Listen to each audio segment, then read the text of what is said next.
Mga kapaglaom, maayong buntag kaninyong tanan. Ang atong hilisgutan karong Pebrero 13 giuluhan og ang pinakasentro sa nasirado nga pultahan. Ang atong teksto makita sa Mateo 25:10 taman sa 12. Og samtang nangadto sila sa pagpamalit, miabot ang pamanhunon og silang mga andam misulod uban kaniya ngadto sa kumbira sa kasal. Ug unya ang pultahan gitakpan. Tapos niini nangabot usab ang ubang mga dalaga nga nanag-ingon, "Senyor, Senyor, ablihi kami." Apan siya mitubag nga nag-ingon, "Sapagkat tinuod magaingon ako kaninyo nga wala ako makaila kaninyo." Mga kapaglaom, ang ubang mga simbolo sa Biblia mokuha og sobra sa duha nga kahulugan sa dagan sa mga panahon. Busa mao kanang nasirado nga pultahan sa panahon sa Millerite Adventism sa ulahing bahin sa 1840. Sa sinugdan, atong nakita nga similar sa sayong bahin sa 1836, mituo nga ang nasirado nga pultahan sa Mateo 25:10 maoy pagsira sa kahigayunan sa tawo o close probation. Mao kini nga sa wala pa mobalik si Kristo, ang matag tawo nakahimo na og desisyon nga dapig sa Dios o batok kaniya. Tungod kay gisumpay man ni Miller ang ikaduhang pagbalik sa Oktubre 1844 nga pitsa, iyang gituuhan nga ang probation o kahigayunan magatapos ni adto nga panahon. Nagpadayon siya pagkupot ni ana nga tinuuhan human sa kasagmuyo o kahigawad ni adtong Oktubre. Halimbawa, ni adtong Nobyembre 18, 1844, si Miller nagsulat nga among nahuman ang among buluhaton sa pagpasidaan sa mga makasasala.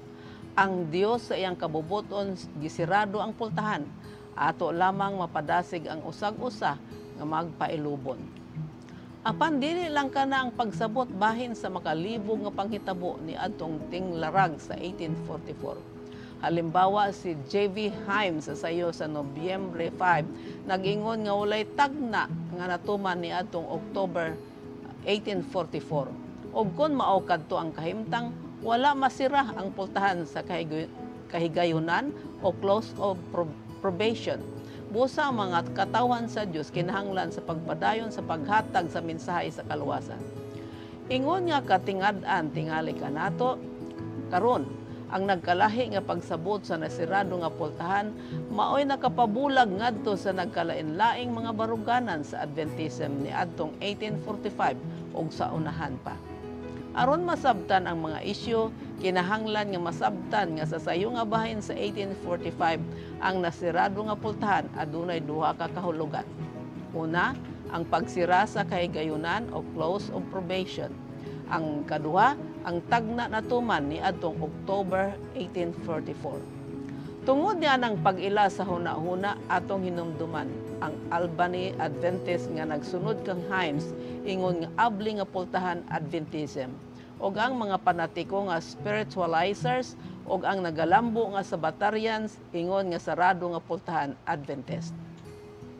Mga kapaglaom, si James White determinado kaayo sa kamaturan nga ang tagna natuman sa katapusan sa 2,300 kaadlaw nga tagna og siya miabot sa iyang paghulagway sa mga Sabbatarians ingon nga 70 Adventist Shut Door People or 7th day sa nasirado nga pultahan.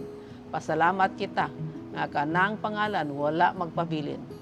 Kasamtangan ang theological nga buluhaton sa mga Sabbatarian sa ulahi nga bahin sa katuigan 1840 mao ang pagbulag gikan sa panatiko nga ig-agaw sa pundok sa Shut Door o nasirado nga pultahan nga pundok sa Adventista. Mahitabo lang kana pinaagi sa dugang nga pagtuon sa Biblia o pagmando sa Dios. Mag-ampo kita. Diyos, ug may gugmaon namong Amahan sa langit, salamat sa imong pagmando sa imong matumutuo nga makaabot sa tukmang pagsabot sa imong kaduhang pag-abot sa pagsira sa kahigayunan o close probation. Hatagi kami og kaalam Ginoo, pinaagi sa imong espiritu nga amo pang masabtan pag-ayo ang sambingay sa pagsira sa pultahan nga sa ngalan ni Hesus. Amen.